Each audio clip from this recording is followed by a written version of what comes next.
We're here live from Laneway for Radio Control, and I'm here with the boys from Soho. We've got James and Michael. G'day. Hello. G'day, that's good, thank you. We'll take one of those. So I just discovered that you've got some connections with New Zealand. I was going to ask if it's your first time over here, but clearly it's not. You've done plenty of New Zealand in the past. Well, we played here in September or October. Yeah, we were over here in October, but that was our first time here, so Yeah. we haven't done loads of shows here. Yeah, didn't make it down out to Palmy, unfortunately. But I'd love to. Yeah. But I don't know if We'd do love to you have you. do shows there and stuff in bands? Yeah. We try. It's little, but we do small things as good as we can. So yeah. Well, yeah, my dad, as I said, born in Palmerston North. It's a big thing. Actually, our sound guy's born in Palmerston North too. Crazy. So there you go. Who's that? His name's Jeff Hahn. Alright. He's here today. He loves being from Palmerston North. Yeah. People that are from there love it. Like my dad, yeah. It looks like a loved beautiful it. place. My dad rated, that he was from there. Yeah. So There you go, connections to Palmerston North. So what took you 10 years you've been together, what took you so long to get over to New Zealand? we're just lazy, man. We smoke weed all day, every day. So we did want to come to New Zealand because we know you guys got good weed, and we smoked plenty of it last night and last time we were here. So I guess there's no excuse. Yeah, we don't really have an excuse, but it's good that we finally have come over here. It feels like whenever we have been here, and even just today, people just have got such a similar vibe to where we're from, which is Brisbane. So, Sydney and Melbourne, I think people take themselves really seriously. Yeah. No one in Brisbane takes themselves that seriously, unless it's football, Yeah. which is probably the same thing with New Zealand. It's suppose all so, yeah, football, or otherwise who cares? Yeah, rugby for us, but otherwise Yeah. who cares? Yeah, so I guess with it being kind of New Zealand being a little bit new to Violent Soho as visitors, we'll do some of the early stuff, you guys signed 6-8 Piece real early and moved to really early in your kind of making music and moved to the US. What was that like? I mean, moving as a band quite early on to go play music in the States. I mean, that must be... It was awesome. Yeah. I think now looking back on it, it's kind of a bit breathtaking because we didn't really have a clue what we were doing. Yeah. We had already said no to 3 or 4 record labels in our own country that had wanted to sign us. Right. Only because we just weren't really that sort of ambitious. We were ambitious in wanting to make music and play music together, and we knew what we wanted to do, but we sort of weren't chasing that get on the radio and support big bands and all this sort of stuff. So we just sort of kept it pretty low key, but once Thurston Moore asked us to come to America and sign with him, I mean, we weren't about to say no to that opportunity. Yeah, exactly. So it was definitely their push. It wasn't you going and sort of speculating in the US. No, they hit us up, flew us over there. Yeah, And the tour ended with Rick Rubin hiring this 1,600-seater auditorium in Malibu for him and 3 of his friends, and he put on this huge spread for us to eat and hired all the best equipment, and we just played a private show for Rick Rubin. So it went so Just much got out of further control. than what we expected, Yeah. So yeah, that was pretty cool. Awesome. And then 2011 you were back in Oz. Yeah. What prompted the move back? We didn't like, how, I'm going to say professional, but I don't know if that's the right word. Yeah. The music scene is and stuff in America is. It seems, bands sort of are a little bit more calculated than what we necessarily wanted to buy into. It's sort of we still, being fans of music, wanted to keep the magic about what a band is and keep it honest and raw, and not try and do things like write songs for radio or write songs that can be translated to acoustic or play acoustic versions and do a cover of Shimmer by Fuel or it just wasn't within us to be able to do it. Yeah. So once we realized that we can't participate in this machine and on that level, we were just happy to move home and do the band that we were originally doing before Thurston came along and gave us that opportunity. We were so grateful for it. It's just we weren't ready to play that game. We hadn't built a foundation in Australia yet, so we'd just gone from no one even knowing who we are to Rick Rubin level stuff in the States. And it was almost like we just skipped. It was like we cheated, you know, like we hadn't developed ourselves as an Australian rock band and really like found our footing that way. So I think like, yeah, while we were over there, it was like we sort of realized that we didn't know what we were doing as a band, really. We just were sort of confused because we're being pushed to, like play songs on the radio on acoustic guitar. At first we were like, no, we don't do that. They're like, yeah. Well, the label's like, well, you have to. So they just went and bought us acoustic guitars and made us do it. I'd never even really played one. I mean, I couldn't even play guitar. Yeah. And like as well, like we grew up being fans like, you know, Grinspoon, Friends of Rom, you know, Regurgitator.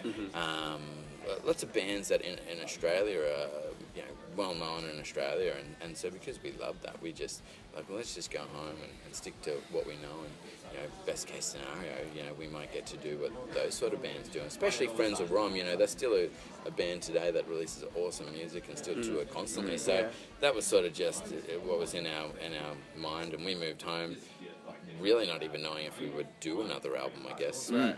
Yeah. So the signing with IOU wasn't what prompted you to come home? It was... No, that was actually quite a while after we'd come back. But we've been home almost a year, I'd say, at that stage. Possibly. Yeah. And you were actively looking, or...? No, it just came across. Yeah, it just happened. Well, this dude wanted to manage us.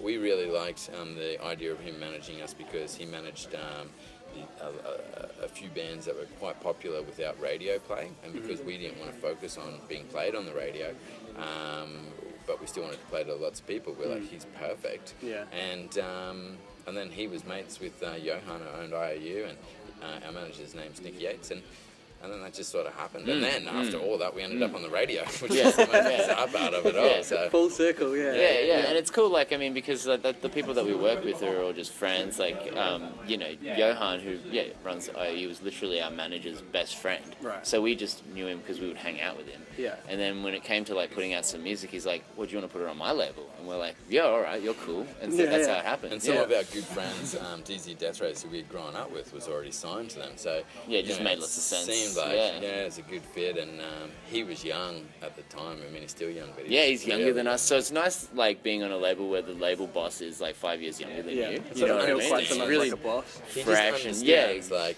we can only do what we you know can do, sort of thing. Yeah, definitely. Yeah. So Like Soda was released last year. September, October. Sometime last year. How was the reaction to that? It actually went really well. As I said, we ended up getting played on way better than we expected. The radio with the last stuff, and Triple J would just give us so much support. We're again so grateful, and you know, it ended up in Hottest 100. I don't know if you have that over here or know what it is, but. It was a countdown and ended up in like the top 20, so I mean that's good for us, and it afforded us our first opportunity to come to Auckland and do a show as well, getting that song out. So it did its thing. It's definitely not a very good representation of the rest of the album. I think it's pretty much its own sort of song and own sort of sound compared to the rest of the songs. Yeah, I think so. Like in hindsight, it was probably the first song that we recorded.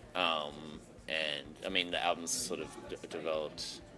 Well, I guess every song on that album is sort of its own thing, though. Yeah, but we're the bands that course you're going to say that. Yeah. Every band's like, it's like your kids, right? Yeah. Well, like, and I guess like it was cool to put it out separately to the album, like quite a bit before, because it sort of can just stand on its own. Yeah. Did you know it was going to be so much before the release of the album? We had a fair idea, sure, seeing as we only had 6 songs for the album. Right. Yeah, at the time we hadn't even finished writing it. Yeah, because the album's coming out next month, I think, so it's going to end up being like 4.5 months. Yeah. So what stage is that? You've finished recording? Or? It all finished all basically yesterday and today, like master and artwork. It's now being sent to be printed. Yeah, so that's exciting. So you're playing some of those tonight. You're on City tonight, so there'll be a bunch of the new stuff. We're playing only one new one. It's a single that came out today called Viceroy, and the first time we've ever played it live will be today in Auckland. So it's pretty cool. Sweet. So otherwise a lot of older stuff. And a lot of stuff off Hungry just Ghosts singles, as you well. know? Yeah, just old singles. I mean, like, we're sort of looking at Laneway as a last chance to really focus on some of those things. And, you know, no one goes to a festival wanting to see a band play all their new stuff. You know, you want to you sing haven't along. Yeah, you haven't heard, yeah. So we don't want to do that to And being people. being fans of music, you know, we sort of evaluate it that way. You know, Yeah. like we know we're being the audience ourselves. Like you'll see us, we'll be out there watching all the bands today. We know, like, you know, when it sucks when they're like, oh, we got a new one. It's like, okay, sweet. We got another new one. All right. When they say a third one, you're like, fuck, play your song. You know. And also like being only the second time to New Zealand. There's nothing worse than a band comes and doesn't play any of their old stuff, and you've been like waiting to see them for 5 years, and then they just do all new stuff, so you never have any opportunity to see it. I think that's always important when you go to a new place, to make sure you pick a couple of the old ones so that people. You know, it can happen a lot in New Zealand. There's bands that haven't been here and they've been around for 10 years and they come and do all the new record, and you're kind of like, that's just playing for yourself, you know. Like, Same thing in Australia, and I think at your own show, I guess you can do it, but festivals, man, like, yeah, it's kind of like going to the fair, you know. But one band that always, like, I'll always remember it was a band called AFI when they released Sing the Sorrow. So they had out 6 albums before that. Yeah. And I was a big fan in high school, but they didn't come to Australia till 2004. And they only played 3 songs of Sing the Sorrow. And he said, all right, so I got to... whatever old songs you guys want to play, we're going to make a real big effort, and like they let us choose between like 2 songs in between everything, and that forever stuck with me with how cool that was, because the Sing the Sorrow was such a different sound from the albums before. Like it would shock people that were going for their album. Yeah, probably, that already heard that. They really paid back to all the fans that supported them before, even though you know that they were chomping at the bit to play their new Butch Vig as if they want to produced play their songs. old stuff. And then they still did it, so that always stuck with me. As in, like, I just thought that was so cool, and I hope that, you know, that's sort of the approach that it's fun for us as well, even because we've been spending the last, like, you know, however long, ages just doing the new songs. So it's a bit of fun to actually go back and go, let's play, like, these old songs one last time. Memory lane. I mean, classifying yourself in a label and putting it at the end in the genre category is horrible for any band. And you guys get touted as grunge a lot. Is that a good thing? Is that a positive thing for you guys? It means nothing to us. I don't want to like piss off any other bands, but I kind of consider it pretty pretentious when you think that you're not any genre and you're creating your own thing. Yeah. And so, you know, we understand that, you know, we got to be pigeonholed into something, and just because we hear it one way doesn't mean that's how everyone else is going to. And we don't mind what anyone wants to call it. That's up to them to call it whatever they want. We don't particularly like the word grunge, mainly because, like, we don't... I'd have to say, if someone said, like, name some grunge bands, I'd be like, I don't know, like Nickelback. Because